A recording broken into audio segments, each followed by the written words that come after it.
Hello நண்பர்களே, உடற்பயிற்சி and yoga செய்பவரின் மனவேதனை என்னன்னு பார்க்குறீங்களா? ஆமாங்க, இப்போ நீங்கள் அங்கே பார்த்துக்கிட்டு இருக்கிறீங்களே ஒரு பூனை, அது எங்கள் வீட்டுக்கு எதிர் வீட்டில் அதை நாய் மாதிரியும் பூனை மாதிரியும் வளர்க்குறாங்க. ரொம்ப செல்லமாக கயிறு போட்டு டெய்லி வாக்கிங் கூட்டிகிட்டு மேலே போவாங்க. அந்த பூனை எப்படி எக்ஸசைஸ் பண்ணுதுன்னு பாருங்களேன். கீழே படுத்து தானாக உருளுது. அதுக்கு யார் கற்றுக் கொடுத்தா?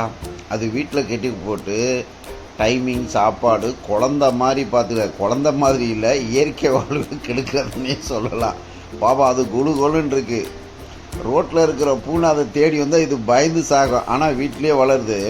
ஆனால் வீட்டில் வளர்கிற அந்த பூனைக்கு உடற்பயிற்சி பண்ண யார் கற்றுக் கொடுத்தா? இதான் கடவுள், இயற்கை. அது எந்த சூழ்நிலையில் பிறந்தாலும் இந்த மிருகங்கள் பாருங்கள், படுத்து தூங்கும்போது பூனைங்க ஏதாவது மாடியில் போய் படுத்தாலும் காத்தோட்டமான இடத்துல முகத்தை வச்சு படுக்கும். அது உடம்பை வளைச்சி முறுக்கி படுக்கும். அதேமாதிரி நாய்களையும் நான் கவனித்து பார்ப்பேன். அவைகளும் அந்த புல்லை கடிச்சிட்டு ஓடுங்க. அதுக்கு சரியான ஜீரணசக்தி இல்லைன்னா வாமிட் எடுக்குங்க.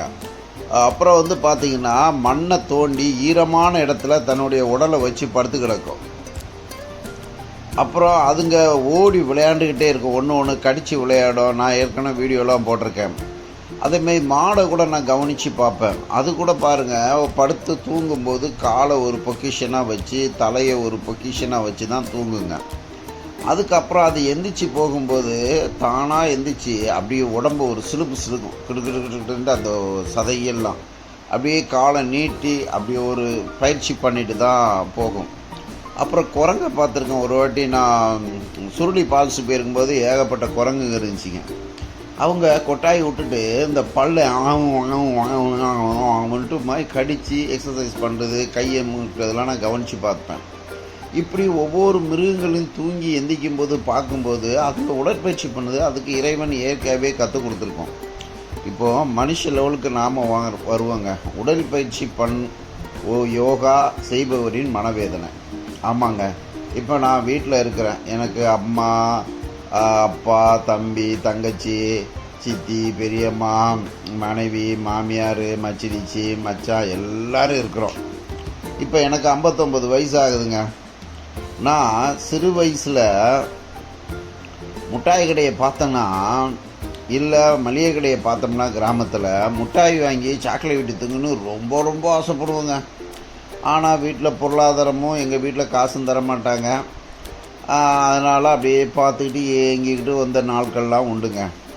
இப்போது கடவுள் கிருபையால் எனக்கு முட்டாய் வாங்கி திங்கிறதுக்கு, ஸ்வீட்டு வாங்கி திங்கிறதுக்கு ஆசை இருக்குது, காசும் இருக்குது. ஆனால் இந்த வயசில் ஸ்வீட்டு சாப்பிட்டோம்னா அது ஆப்போசிட்டாக மாறிங்கிற பயம் எல்லாத்துக்கும் இருந்து சும்மா லைட்டாக தொட்டுக்கிடுறோம். நானாவது லைட்டாக தொட்டுக்கிடுறேன். இன்னும் 40-35 வயசுலேயே சுகர் ஐயையோ சுகரு, ஐயையோ முட்டாய், துட்டு இருக்கும், முட்டாய் வாங்கி திங்க முடியாது. இப்போ பாருங்கள், நம்ம லட்டை எத்தனை முறை சாப்பிட்டாலும் ஸ்வீட்டாக தான் இருக்கும். கேக்கை எத்தனை முறை சாப்பிட்டாலும் டேஸ்ட்டாக தான் இருக்கும். அப்படி ஜாங்கிரி, அப்படி ஸ்வீட் வகையில் சொல்லிக்கிட்டே போகலாம். அது எப்போ கிடைச்சாலும் நம்ம சாப்பிட்றோம். ஆனால் நம்ம உடற்பயிற்சி யோகாவை குறித்து யார்கிட்டையாவது கேட்டால் டைமே இல்லைங்க. அதாங்க மனவேதனை. டைமே இல்லைங்க. அதான் பாருங்க, குடும்பத்தில் கணவன் மனைவி நல்லா சந்தோஷமாக ஒருத்தர் புரிஞ்சுக்கிட்டு கணவனுக்காக மனைவியும் மனைவிக்காக கணவனும் வாழ்கிறாங்கன்னா அந்த குடும்பம் ஆசீர்வதிக்கப்பட்ட குடும்பம். அந்த குடும்பத்தை பற்றி பிரச்சனை இல்லை. கடவுளை அவங்கள நல்லாவே படைச்சிட்டாங்க. எந்த குடும்பத்தில் சண்டை போட்டுக்கிட்டு இருக்கிறாங்களோ அதுதான் பிரச்சனைங்க. இப்போ எங்கள் வீட்டில் பார்த்தீங்கன்னா எனக்கு தெரிஞ்சவங்க பல பேரை நான் பார்க்குறேன். எங்கள் வீட்லேயும் பார்க்குறேன். சுகரு 490, 500 வச்சு அதனால் வரக்கூடிய வியாதியெல்லாம் அவஸ்தைப்படுறாங்க. இப்போது எனக்கு இந்த உடற்பயிற்சியை நான் போகிற இடங்களில் கேட்டு கற்றுக்கிட்டேங்க. இப்போது நான் 15 வருஷமாக பண்ணுறதுனால என் உடல் ரீதியாக எனக்கு முடி கூட டை அடிக்காமல், முட்டி வலி இல்லாமல், கால் வலி இல்லாமல் ஆரோக்கியமாக இருக்கிறதுக்கு கடவுளுக்கு நன்றி சொல்லியிருக்கிறேன். அதுக்காக நான் பெருமை பாராட்டக்கூடாது. அப்போது அந்த உடற்பயிற்சியை நான் யூடியூப்பில் பார்ப்பேன்.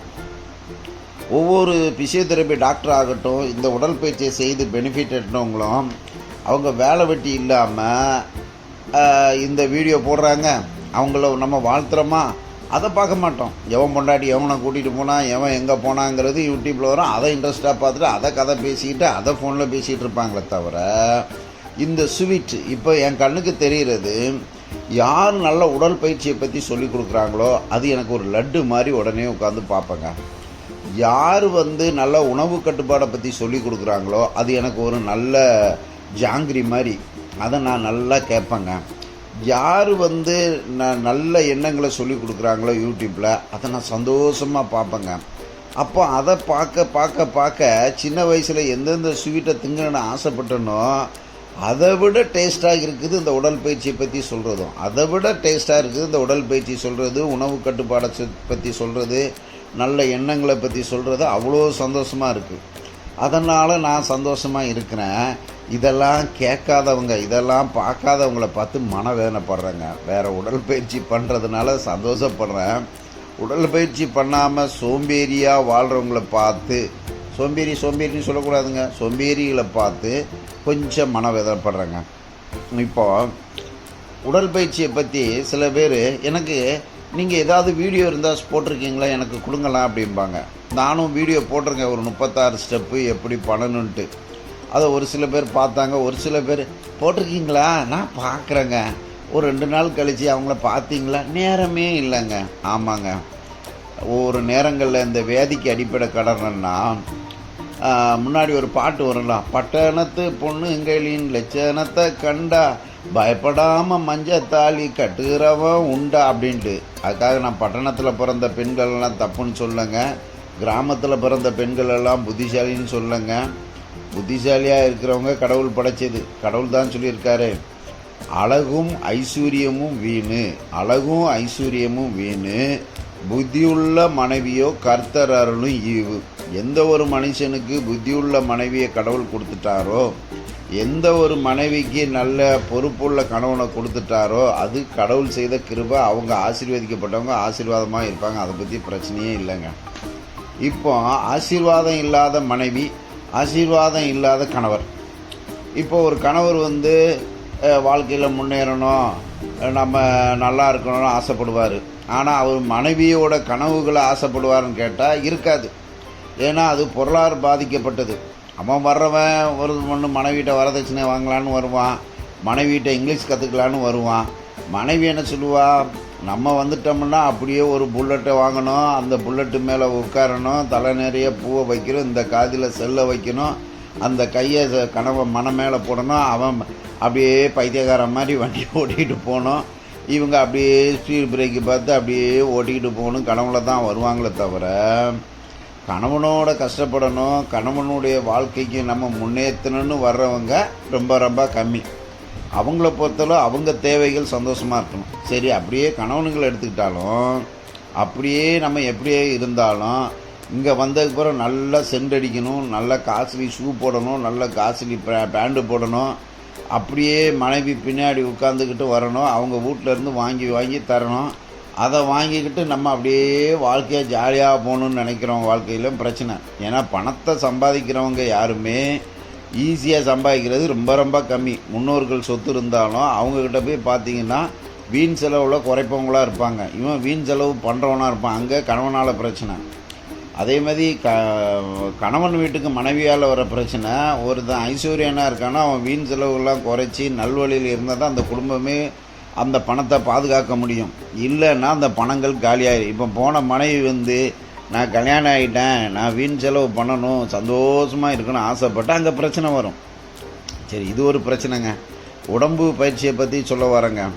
25 வயசுலேருந்து 40 வயசுக்குள்ளே உடல் பயிற்சி பண்ணால் உடம்பு நல்லா இருக்குங்க, அறிவு பயிற்சி பண்ணால் அறிவு நல்லா இருக்குங்க, சந்தோஷமாக இருக்குன்னு நினச்சா சந்தோஷமாக இருக்க முடியுங்க. இப்போது நான் பல வீடுகளுக்கு சோபா அடிக்க போகிறேன். சின்ன வயசுகளாக இருக்கும். ஒரு தண்ணி கேன் தூக்கணுமா, அங்கிள் எங்களால் முடியாத, எங்கள் வயசை பார்த்தீங்கன்னா 32 கூட இருக்காது. நாங்கள் இந்த ஃபுட்டு, நாங்கள் இந்த சமுதாயம், நாங்கள் இவ்வளோ ஐஸ்வர்யமாக இருந்துட்டோம், படிச்சிருக்கோம், பெரிய ஸ்கூலில் படிச்சிருப்போம். அந்த இங்கிலீஷ் நாலேஜு அந்த படிப்பு தான் இருக்குமே தவிர உடல் ரீதியாக ஒரு ஹெல்த் இருக்காது. உடல் ரீதியாக ஒரு ஹெல்த் இருக்காது. அந்த உடல் ரீதியாக இல்லாத ஹெல்த்தை வச்சு இவங்க என்ன வாழ்க்கை வாழ முடியும்? அப்போ அவங்க குடும்பங்கள் எப்படி இருக்குன்னா பல வேதனைகளை தான் இருக்கணும். அப்போது இந்த மாதிரி இருக்கிறவங்க உடற்பயிற்சியை பண்ணுங்கன்னு சொன்னாலும் கேட்க மாட்டாங்க. உடற்பயிற்சியை பற்றி எத்தனை டாக்டர்ஸ் வீடியோ போட்டாலும் பார்க்க மாட்டாங்க. உணவு கட்டுப்பாடை பற்றி எத்தனை டாக்டர்ஸ் சொன்னாலும் கேட்க மாட்டாங்க. உடற்பயிற்சியை பற்றி எத்தனை டாக்டர்ஸுங்க அறிவுரை சொன்னாலும் கேட்க மாட்டாங்க. இதை விட்டுவிட்டு இந்த உடற்பயிற்சி பண்ணாமல் யூடியூப்லேயே மச்சிஞ்சி கையை மச்சான் பிடிச்சி இழுக்கிறான், மச்சாங்கையை மச்சிஞ்சி பிடிச்சி இழுக்கிறான்னு காமெடி போட்டால் உட்காந்து சிரித்து பேசுவாங்க. அதை மட்டும் இல்லை, அந்த இதை தான் ஃப்ரெண்ட்ஸுங்களோட பேசி டைமை வேஸ்ட் பண்ணுவாங்க. அதிகாலையில் எழுந்துச்சி இறைவனை தேடணும். பல பேருக்கு பக்தினா என்னென்னு தெரியல. பயங்கர படிப்பு படிச்சிருப்பாங்க, சயின்டிஸ்டாக கூட இருப்பாங்க. உங்களுக்கு ஃபெய்த்தை பற்றி எதாவது தெரியுமான்னு கேட்டால் ஃபெய்த்துனா என்ன? அதாவது இஸ்லாம் மதத்தில் என்ன சொல்லுது? பக்கத்து வீட்டுக்காரன் பசியாக இருந்தால் அவனுக்கு பகிர்ந்து கொடு. அனாதை குழந்தைகளுக்கு முன்பு உன் குழந்தைகளை கொஞ்சாதங்குது. கிறிஸ்தவ மதம் என்ன சொல்லுது? பசியாக இருக்கிறவனுக்கு உன் சத்ருவாக இருந்தாலும் அவனுக்கு உணவு கொடு, அவன் தாகமாக இருந்தால் தண்ணி கொடுங்குது. இந்து மதத்தில் புண்ணியம் பாக்கியங்குது. எல்லாமே தர்மத்தை பற்றி சொல்லுது. இவங்க பல டிகிரி படிச்சிருந்தாலும் பச்சை தண்ணி கொடுக்க மாட்டாங்க. கஷ்டப்பட்டு வர்றவன் கொஞ்சம் ஏழைப்பட்டவனாகவும் அவன் மூஞ்சி கொஞ்சம் வறுமையில் இருந்தால் அவனுக்கு பாத்ரூம் கூட விட மாட்டாங்க. ஏன்னா அவன் ஏழையாக பிறந்துட்ட ஒரே குற்றம், அவன் உழைப்பாளியாக இருப்பான். கடைசியில் மழை பெஞ்சு வெள்ளம் வந்தால் ஊடு ஃபுல்லாக சாக்கடையாக போயிடும். அப்போ ஊட்ட கழுவி சுத்தம் பண்ணுறவங்க ஒரு கஷ்டப்பட்டு வர்றவனுக்கு ஒரு பாத்ரூம் இடம் கொடுத்துட்டா அவங்களுக்கு சமுதாயம் தடுக்கும். எல்லாம் எக்ஸ்ட்ரா எல்லாமே குற்றம்னு சொல்லும். அப்போது இரக்கம் இல்லாத மனிதர்கள் எந்த தெய்வத்தை வணங்கினாலும், அன்பு இல்லாத மனிதர்கள் எந்த தெய்வத்தை வணங்கினாலும் அவர்கள் தெய்வத்துக்கு விரோதமானவர்கள்ன்ட்டு நான் சொல்லலைங்க, வேதம் சொல்லுது. அன்பே பிரதானங்கிறாங்க, உன்னை போல் பிறரை நேசிங்கிறாங்க, ஒருவரை பழி சொல்லாதீங்கிறாங்க, கடவுளை நேசிங்கிறாங்க. அந்த கடவுள் தாங்க அறிவை புதையலை போலவும் வெள்ளியை போலவும் நாடி தேடி பெற்றுக்கொள்ளுங்கள். எண்ணற்ற டாக்டர்ஸுங்க, யோகா பயிற்சியாளருங்க யூடியூப்பில் வரப்பிரசாதம் மாதிரி வகையான ஸ்வீட்டுகளும் வகையான லட்டுகளும் கொடுக்குறாங்க. அதெல்லாம் நம்ம தேடாமல் நம்மளையே நாம் கெடுத்துக்கிடுற ஸ்வீட்டு மாதிரி ஒரு சுகர் பேஷண்ட் இருக்கிறவனுக்கு லட்டை கொடுத்தா எப்படி ஆசையில் தின்னுட்டு அவஸ்தைப்படுறானோ அந்த மாதிரி கெட்டதை தேடி தங்களை அழிச்சிக்கிடுறவங்க மத்தியில் நீங்கள் உடற்பயிற்சி பண்ணுங்கள், கடவுளுக்கு பயந்து நடங்க, நல்லா இருப்பீங்க.